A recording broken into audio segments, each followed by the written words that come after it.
नमस्कार, मी डॉक्टर स्नेहा रानडे. माझं BMS झालंय.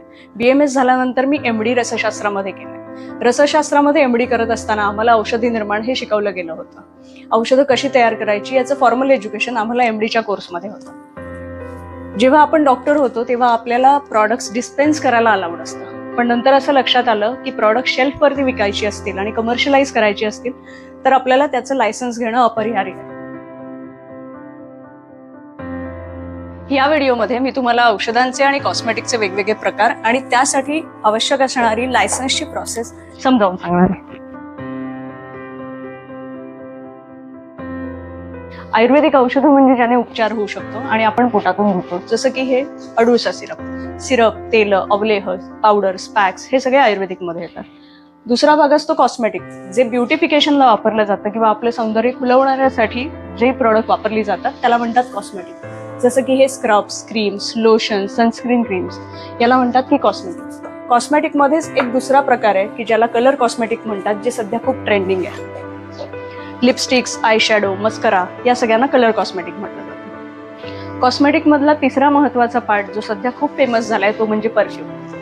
इम्पोर्टेड जे काही परफ्युम्स असतात जसे शनेल, युगो बॉस, हे आपण याचे सेम रेप्लिका तयार करून यांचा ड्यूप बनवू शकतो किंवा इसेन्शियल ऑइलचे ब्लेंड्स वापरून आपल्या R&D टीमकडनं नवीन ओरिजिनल ब्लेंड्स आपण तुमच्या ब्रँडच्या नावाने तयार करू शकतो. उदाहरणार्थ तुम्ही मला सांगता की तुम्हाला पायांच्या भेगा जाण्यासाठीचं क्रीम तयार करून हवंय. त्यासाठी तुम्ही तुमच्या रिक्वायरमेंट मला देता आणि त्यानुसार मी shea butter, waxes, herbal elements असे घालून एक क्रीम तयार करते. त्याचं सॅम्पल तुम्हाला दिलं जातं. ते सॅम्पल बघितल्यानंतर तुम्ही ते सॅम्पल अपग्रेड करण्यासाठी त्याच्यात मला लव्हेंडर, रोजमेरी यासारखी परफ्यूम घालून दे, याचा रंग असा हवा, असे तुमचे पुढचे रिक्वायरमेंट देते. त्यानुसार आमची R&D टीम त्याच्यावरती वर्किंग करून तुम्हाला एक फायनल सॅम्पल देते. ते वापरल्यानंतर तुम्ही जेव्हा समाधानी होता तेव्हा तुमचा फॉर्म्युला फ्रीज होतो. फ्रीज झाला की FDA साठी आपल्याला डॉक्युमेंटेशन करायला लागतं.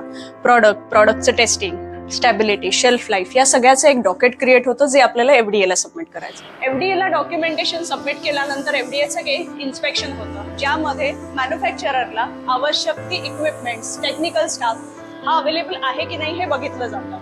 हे सगळं चेक केल्यानंतर तुम्हाला FDAचं लायसन्स मिळतं आणि लायसन्स मिळाल्यानंतर ते तुमचं प्रॉडक्ट असतं. त्यामुळे तुमच्या ब्रँडच्या नावाने आपल्याला पॅकेजिंग डिझाईन करायला लागतं. प्रॉडक्ट ज्यामध्ये पॅक होतं त्याला प्रायमरी पॅक म्हणतात. जसं की हे ट्यूब, जार्स हे सगळं या मशीनच्या साहाय्याने आपण पॅक करतो. हे प्रॉडक्ट अजून अट्रॅक्टिव्ह दिसावं यासाठी आपण कार्टन्स यासारखं सेकंडरी पॅकिंग सुद्धा डेव्हलप करतो. अमोहा हर्बल्स प्रायव्हेट लिमिटेडमध्ये आम्ही तुमच्या प्रॉडक्टच्या टेस्टिंगला खूप महत्त्व देतो. जसं raw material testing, packing material testing, finish good, pack good, त्याची stability, shelf life, microbial contamination हे सगळं इथे चेक केलं जातं.